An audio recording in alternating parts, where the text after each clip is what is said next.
angels, you are supernaturally observant. Nothing gets by you. Your pattern recognition is like God tier. You see things that others don't even they don't even notice. Let me give you a definition, okay? Observant is someone who pays strict, careful attention to their surroundings, quickly noticing details, nuances, or changes that others might miss. So, everybody else out here, most of these people are not even naturally observant. They will, take a lot of things at face value, like whatever the mainstream media tells them. They're like, okay, great, oh, okay, that makes sense, fine. They're constantly overtaken by illusion, constantly being tricked, constantly being misdirected away from whatever they're supposed to be focusing on. But you notice. Nothing gets by you. You literally are someone who, like, every workspace you've been in, you stay for a while and then you see, like, I don't know, this just isn't it. The way everyone else is doing things around here, you see that it's not sustainable. You have this kind of supernatural vision, like, in the sense that, like, a God, knows all. And, like, you have that same type of God vision where you're like, oh, I see where this is going.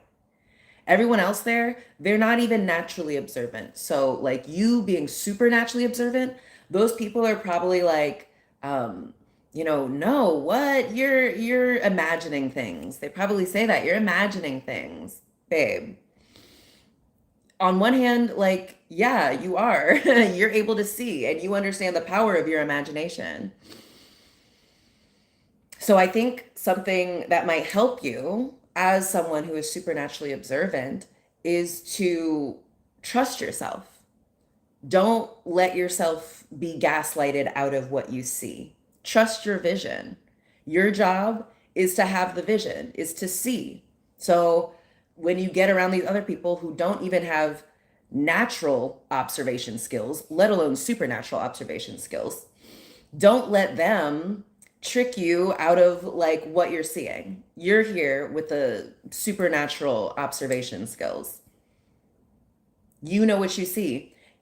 Like, maybe where you're running into trouble is you keep trying to explain yourself to people who don't even have natural observation skills. That's not your job. Your job as someone who has these observation skills of, like, wow, I see what's going on. Oh my God. And nobody else sees it. Wow. You've tried sharing what you see with people who aren't ready, with people who don't even have natural observation skills. You've been like, oh, you guys, this is going on. Like, this is my sources, this is the anecdotal and the, all the other types of evidence. And they're like, nah, it's probably nothing. And you feel like you're screaming into the void. You're not, you're just a gatekeeper of, sacred wisdom that, like, when the people who need to hear and receive the message that you're giving need to receive it, they will. So don't you tucker yourself out trying to be like, look at this thing. Don't you guys see why this is important? No, they don't. They don't have the observation skills. They haven't cultivated that. In fact, they've probably done the opposite. Like, they see what's going on and they've told themselves, like, yeah, but there's nothing I can do, so I might as well not say anything. Let me just not notice it. It's better not to notice it. Ooh. Who does that sound like?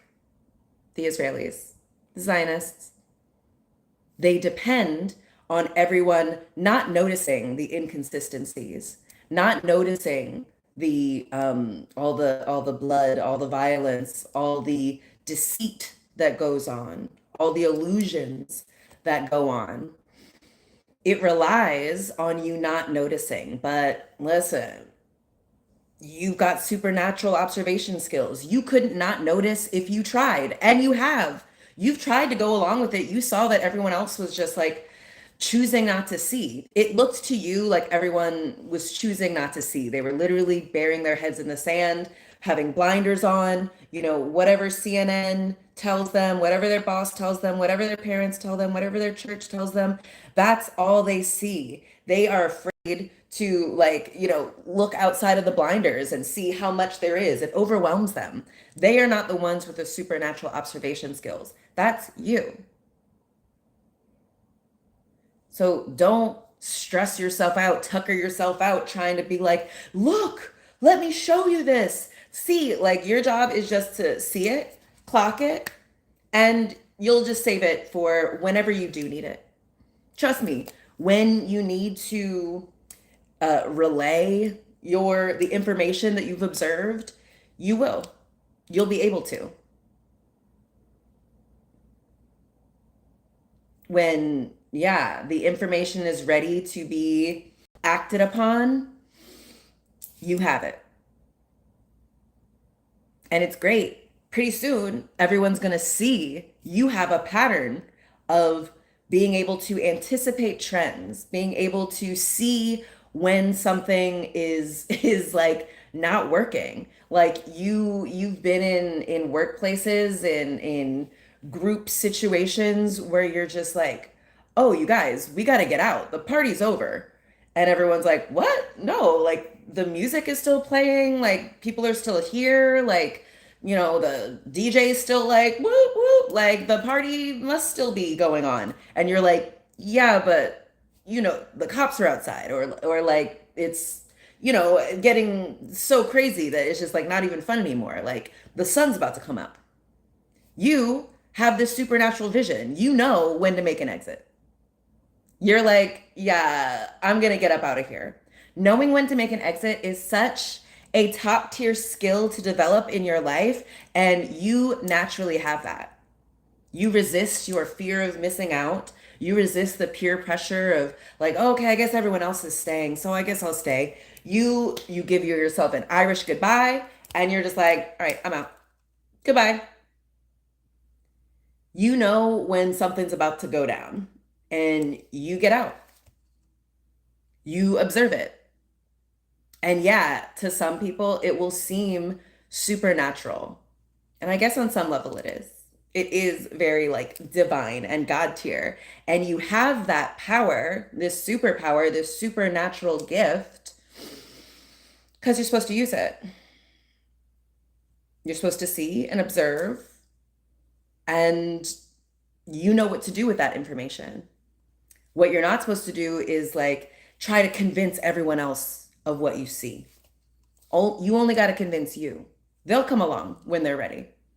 When they're done doing shots, when, they're feeling sick, they will leave the party too. And they'll be like, oh man, we should have left when Earth Angel was leaving. They knew. They knew like it was about to be over.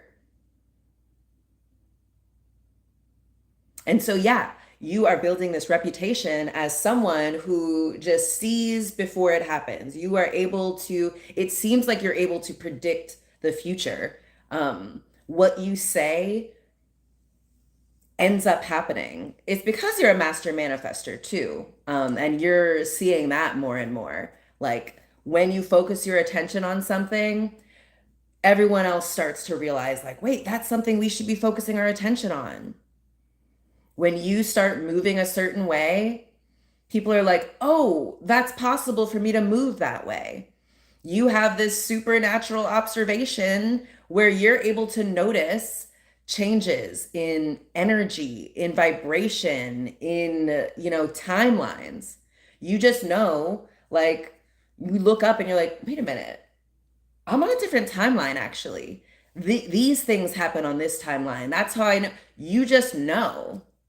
You're able to notice these things. Yeah, we are in this society who's been taught to not notice.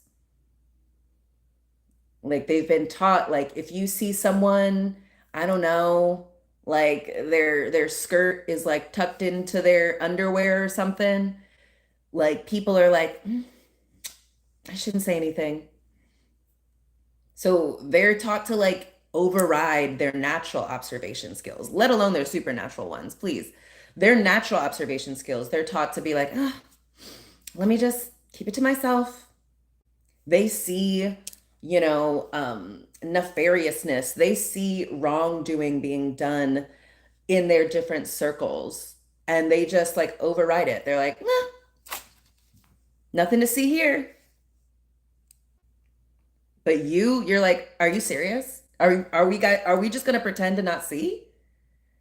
Because yeah, it's like you can't just like once you've seen it, like you've seen it. You can't pretend you haven't seen it. You can't unsee it. And you're not supposed to. Now, just because you've seen a thing doesn't mean you have to, uh, like try to convince everyone of what you see. It also doesn't mean you have to suppress it. I think maybe my next episode is going to be something about like mastering paradox because that keeps coming up a lot. Ooh, speaking of which, look at this cool shirt I got. Like it reminds me of me and Billy. Like Billy is this like leopard, I'm this panther. He's like the sun, I'm the moon. We're like just this star, this celestial couple of brilliance. Ah, love. Oh my gosh, speaking of supernatural observation, I went outside today. It started to rain a little bit and then it stopped and I looked over and there was a rainbow. So beautiful. I don't see rainbows very often. But not only was there one rainbow, there were two. It was a double rainbow. Oof. And I noticed like I was the only one, on my street that I could see that was like out on their porch, able to observe this beautiful rainbow. Most of these people are out there keeping their head down, making sure they don't look up at the stars, making sure their head isn't up in the clouds. But you know how much creation happens in the 4D, in your imagination, in your visions.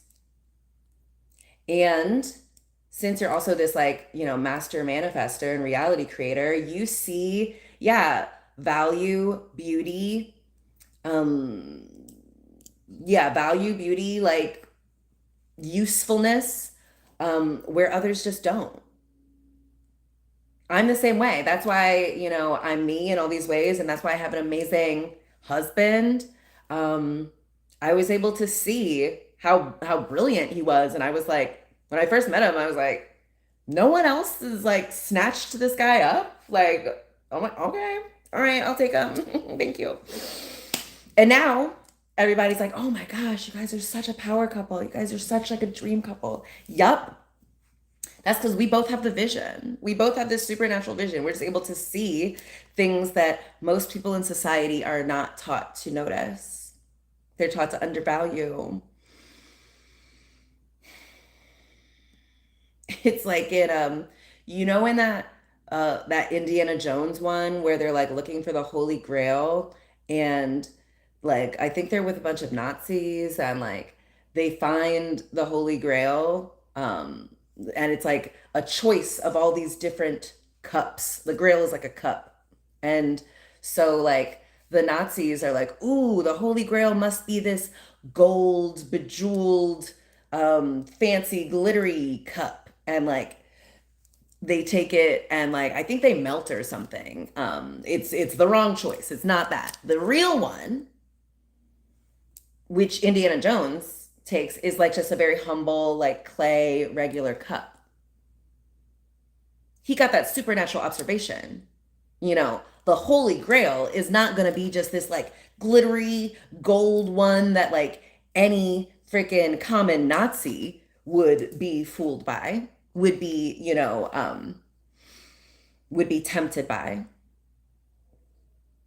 Some things, are veiled. Their value is hidden in plain sight so that only the people who are worthy of handling it even know that it exists.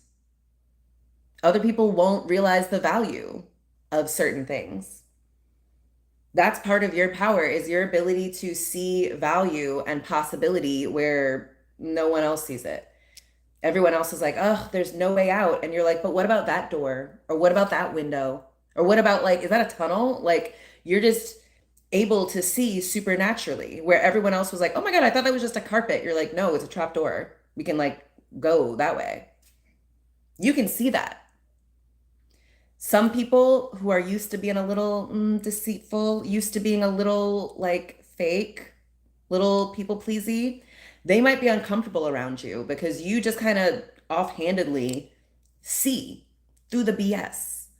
You see through subtext. You see, what people are not saying. You clock it. And you're like, why are we like not being real right now?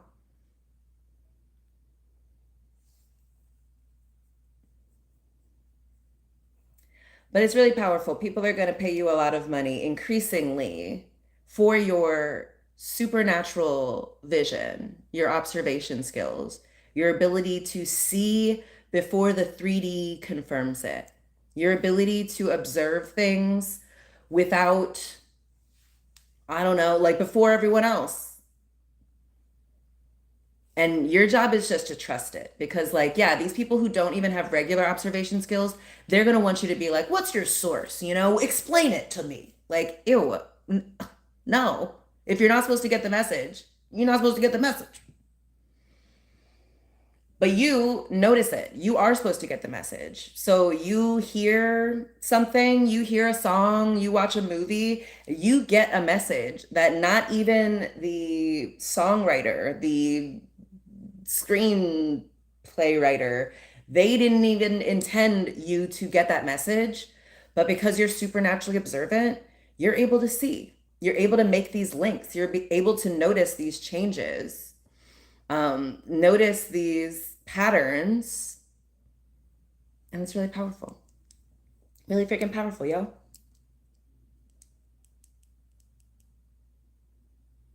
Yeah. So what are some things you've been seeing? I love it. I've just been seeing all this evidence of like how it's all going my way. Everything I want to happen is happening. The powers that were, everything that's built on deceit is crumbling. Ooh, and it's gonna be so satisfying. Oh my gosh. Um, it's going to be really satisfying to see how this all plays out. And so, yeah, I'm just seeing more and more all the evidence of how perfect everything is. And that's also like, an important part of manifestation is like you get what you focus on. So if you are taught to, and a lot of us are, we grew up with parents who were maybe they always noticed the worst, the bad things, the reason why everything was actually not so great. And so it might feel comfortable, it might feel safe to point out why, no, it's a rainy day and the mud and like, oh, it's gonna be this, and you can do that, but like you get more of that because your brain is attuned to it. Your nervous system is attuned to seek out the things that are wrong and bad. It's not even like fully your fault. It's like our brains notice things that are like incomplete more than like things that we finished. And then our society can train us to be like, oh, like focus on all the ways you're insufficient, focus on all the ways you're not enough. And so it can be kind of easy to view the world through that lens, all the ways that it's wrong or bad or not enough. But you have these supernatural observation skills. So you are not fooled just because things like look bad. That's it isn't really. You're able to see through it. You're able to see like the beautiful rose that's covered in raindrops in this rainy day. You're able to see how like, oh my gosh, that bird is like, like using their wing to shield this other little bird in the tree during the rainstorm. You're able to notice not just one, but two rainbows after this rainstorm. And when you're able to notice the beauty, when you're able to notice the gold, the diamond in the rough, ooh, you'll never be poor. You'll never be broke. You know there's magic all around you. You know abundance is all around you and within you. You know you're never going to run out. And because you know that, your mind attunes to it. Your mind looks for more evidence of that. You're like, oh, right, I do have everything. Isn't it wonderful? That's what's that man's name? It's Goofy. Neville. Sorry. Sorry to anyone named Neville, but that is a ridiculous name. Neville Goddard, it's like, isn't it wonderful? I don't even know if that's actually what he said, but one of those manifestation dudes. Yeah, it's just like when you notice that you have everything, like that's when stuff comes in. That's when like more of it comes in. Anyway, I've delivered the message. Let me know what you guys think. Like, comment, subscribe. Let me know what you guys think of this shirt. Isn't it so cute? I just love it. I think I'm gonna cut it and like hem it. I don't have a sewing machine, but I think maybe I'll do that. I think maybe that'll be the thing that I get into. Sewing. I have such a good eye for beauty and design, so probably gonna do it. Anyway, like, comment, subscribe. I love you so much. This is all made up. You're doing an excellent job. Trust yourself, okay? What you're seeing is correct. It's brilliant. It's prophetic, okay? So I'm going to talk to you, Earth Angels, later, all right? Love you.